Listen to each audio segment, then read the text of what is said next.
There aren't many modern arcade racing games left in today's gaming landscape, as most of the genre's major franchises are either dormant or completely dead. But Forza Horizon remains one of the last major AAA arcade racing series still consistently releasing new entries. And now, with Forza Horizon 6, the series heads to Japan for the first time. Technically, the game delivers solid visuals, and the Japanese setting brings stunning environmental variety. However, the environmental fidelity does not represent a significant leap over the previous entry. What stands out as the biggest upgrade, in my opinion, is the car models. Playground games clearly put a huge amount of attention into each vehicle, with meticulous detailing and excellent material and shading work that helps the car blend naturally into the environment and interact convincingly with the game's lighting. Another area that received a major improvement is the user interface experience, particularly the graphics menu. Unlike previous entries, Forza Horizon 6 no longer requires game restarts when changing graphics settings, and there is even a live preview that shows the visual impact of most options, which is a fantastic addition. The game also includes support for Raytraced global illumination and reflections, along with a wide range of graphics settings and upscaling options. And as usual, we'll take an in-depth look into each and every one of these settings and options to determine the best combination for achieving great visuals and high performance. So let's get started. Welcome, everyone, to Horizon Japan.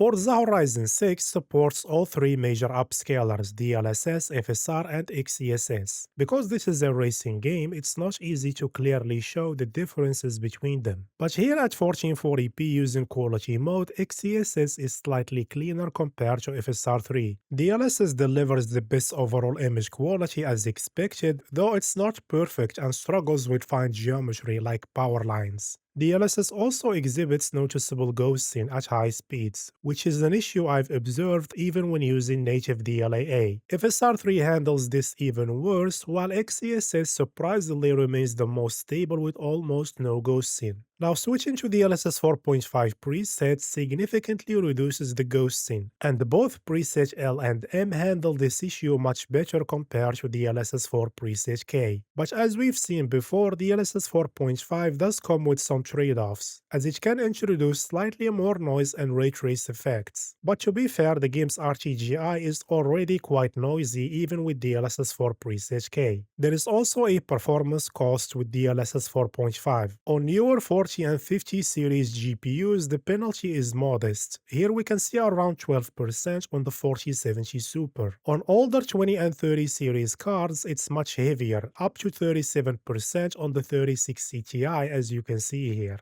Of course, some of these costs can be reduced by switching to lower quality modes like performance, but this increases the ray tracing noise and reduces some of the benefits of presets L and M. And if you decide to take this approach, it's worth noting that you don't actually need to force the DLSS 4.5 presets externally. By default, the game switches to preset M when using performance mode and preset L with ultra performance.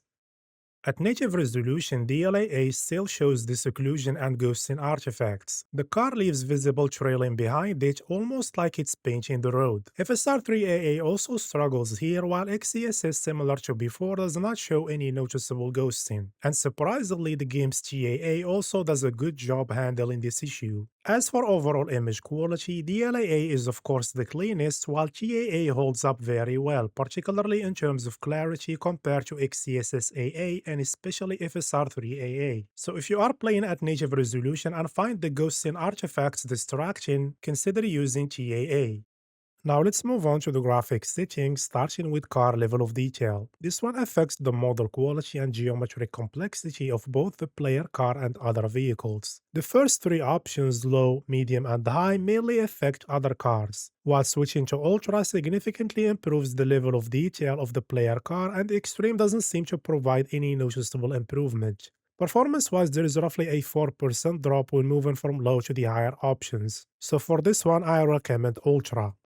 Next, we have environment texture quality. As the name suggests, this setting controls the resolution and quality of environmental textures. Now, even at extreme, I noticed that many textures, especially road surfaces, still lack sharpness and don't exhibit great clarity. You can see it here. Notice how the side of the road looks noticeably sharper than the road itself. It's hard to tell if this is a bug or intentional, but it can be quite noticeable at times. In terms of VRAM usage, both Ultra and Extreme significantly increase memory consumption as you can see here. And at 1440p with both Raytraced reflections and Raytraced GI enabled, Extreme can easily max out 12GB of VRAM. For 8GB GPUs and the benchmark pass at 1440p with DLSS quality and no ray tracing, Extreme pushes VRAM close to the limit, while Ultra looks safe in this example. But during extended gameplay sessions, VRAM usage continues to climb and get close to 8GB when using Ultra.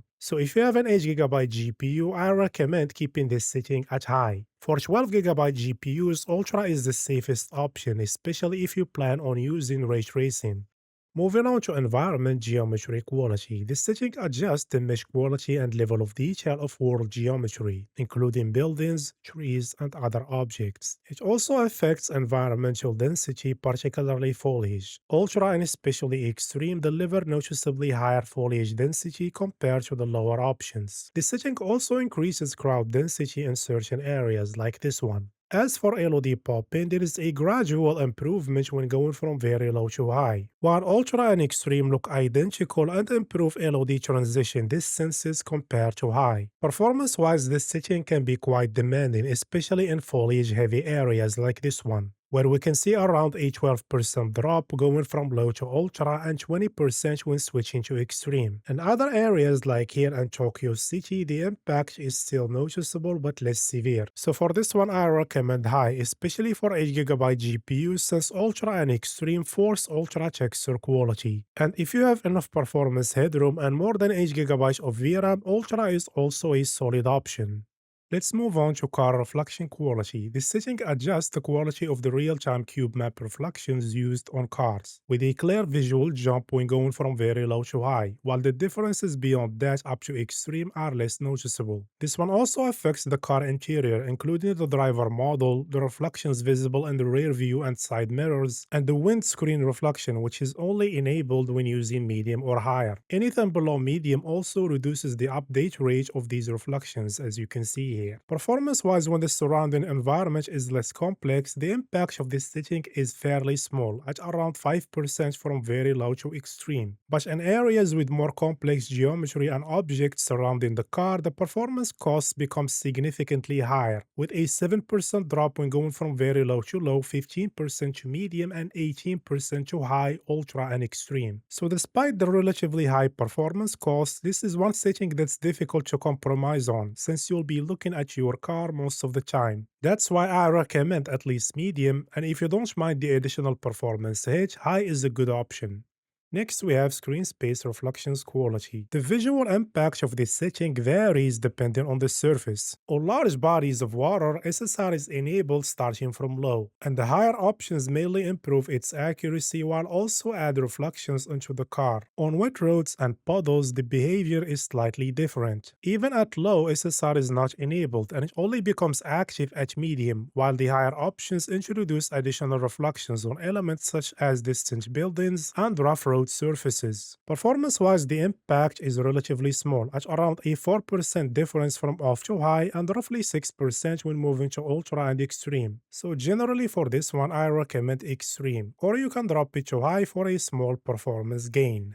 Moving on to Raytraced reflections quality. On cars, RT reflections have a fairly limited visual impact, mainly adding finer reflection detail on the vehicle itself, as well as the reflections of other nearby cars, as you can see here. Where RT reflections make a more noticeable difference is on glass surfaces, particularly buildings, where they provide a more accurate reflections of cars and other elements compared to SSR and cube map reflections. On large bodies of water, the improvement is less significant, percent with only some additional off-screen reflections. And even with RT reflections enabled, SSR disocclusion artifacts are still clearly visible as you can see here. In terms of performance, there is roughly a 10% cost and a significant increase in VRAM usage when moving from extreme SSR to low RT reflections. Going up to medium and high increases the cost to around 16%. So overall, SSR combined with the dynamic cube map reflections already does an excellent job. And in most gameplay scenarios, RT reflections don't add a major visual benefit, since you'll be driving at high speeds and focusing on the road. That's why I recommend keeping RT reflections disabled.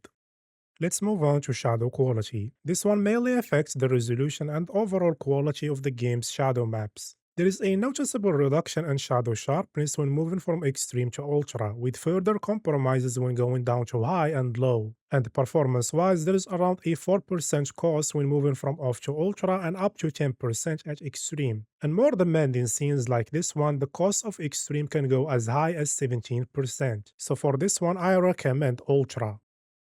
Next, we have night shadows. At Ultra, this setting enables shadows cast by the player's car's headlights as well as some street lights. And going up to Extreme adds moonlight shadows as you can see here. In terms of performance, there is around a 7% cost when going from off to Ultra and up to 12% when moving to Extreme. So for this one, I recommend Ultra as it provides a noticeable visual improvement when driving at night. But if you're struggling with performance, turning night shadows off is a reasonable sacrifice.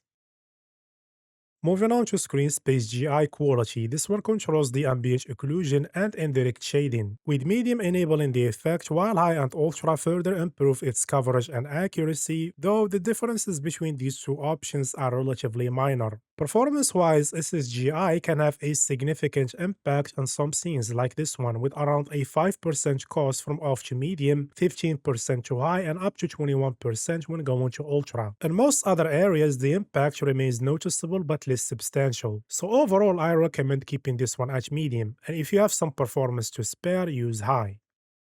Let's move on to Raytraced GI Quality. This one has a more noticeable visual impact compared to RT reflections. And as expected, its improvements are most visible in indirectly lit areas such as tunnels, underpasses, and shaded forest roads. In these spots, it adds accurate bounce lighting and improved ambient shading compared to SSGI. However, this comes with a visual drawback in the form of visible noise, which is more pronounced at low and medium as you can see here. Performance-wise, there is around a 3 to 4% cost when moving from Ultra SSGI to low, around 10% at medium, and up to 30% at high, with a significant increase in VRAM usage across all options. So for this one, I recommend turning it off if you're struggling with performance or VRAM, or if you find the noise distraction. Otherwise, medium is a good middle ground if you want improved lighting quality without pushing performance too far.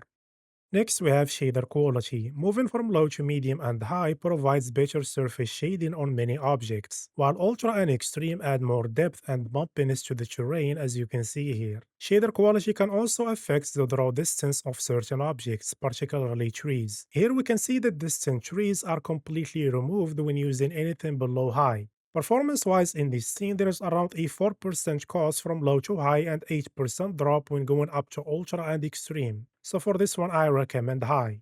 Moving on to audio quality. I tested this one while CPU limited on the Ryzen 3600 and did not notice any meaningful performance difference between very low and ultra. So unless you're running the game on a handheld or an older CPU, I recommend keeping this one at ultra. Let's move on to the Deformable terrain quality. This one controls the depth and definition of the deformable terrain surfaces such as sand, mud, and snow. And even with this setting turned off, these surfaces still show deformation and tire imprints while driving over them. Performance-wise, there isn't a large difference between the options. However, both Ultra and Extreme increase VRAM usage noticeably. That's why I recommend keeping this one at high.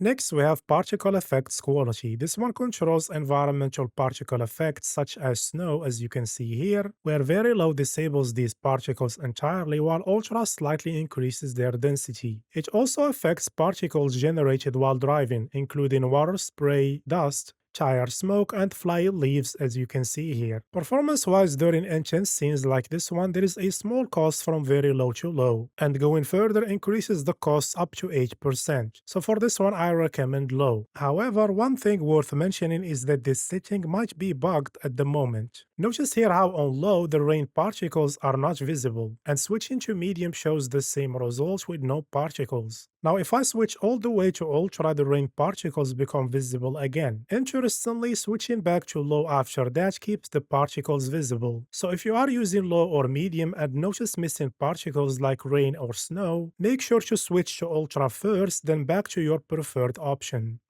Moving on to volumetric fog quality. Going from off to low enables volumetric fog. Medium adds light shafts, while ultra and extreme further improves the quality and definition of these volumetric effects. If we move to another scene, we can see that medium adds volumetric lighting, and ultra and extreme extend this effect to more distant lights. Performance-wise, at least in this scene, there is only a small but noticeable drop when moving to ultra and extreme. So for this one, I recommend high as a safe option. Let's move on to lens effects. This one adjusts various screen space effects, such as water droplets on the camera lens. Visually, at least for this effect, there is no noticeable difference across the options, nor any meaningful performance impact as you can see here. So if you like this effect, you can keep it at ultra. Finally, we have motion blur. Now, I usually don't cover motion blur in my videos, but since this is a racing game, it can actually be useful as it helps make movement feel smoother and amplifies the sense of speed. There are two settings that controls motion blur. One for the motion type, which affects the length of visible motion blur trail, and as you can see here, it doesn't have any meaningful performance impact. The second is motion blur quality, which reduces artifacts and makes the effect look cleaner, and it also has a negligible performance impact. So if you want to use motion blur, I recommend using short and keeping the quality at ultra. So given everything we've discussed so far, these are my recommended settings for Forza Horizon 6.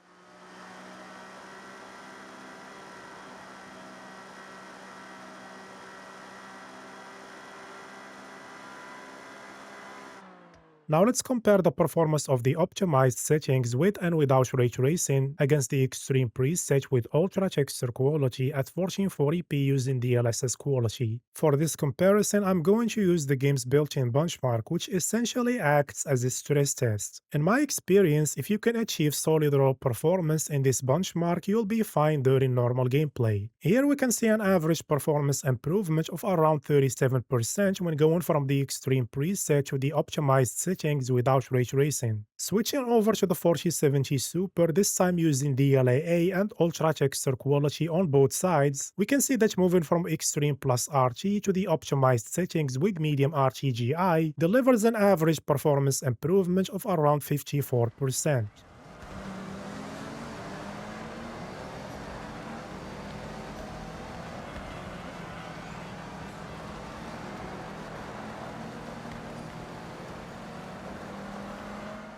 Before ending the video, I want to give a quick shout out to my Patreon. If you are able and would like to directly support my work, consider becoming a patron to get access to the highest possible quality of my latest videos, including this one. And a big thank you to all my supporters, and thanks to you as well for watching until the end. If you enjoyed the video, leave a like, and if not, leave a dislike. Don't forget to subscribe and hit the notification bell so you don't miss any future videos, and hopefully I'll see you all in the next one.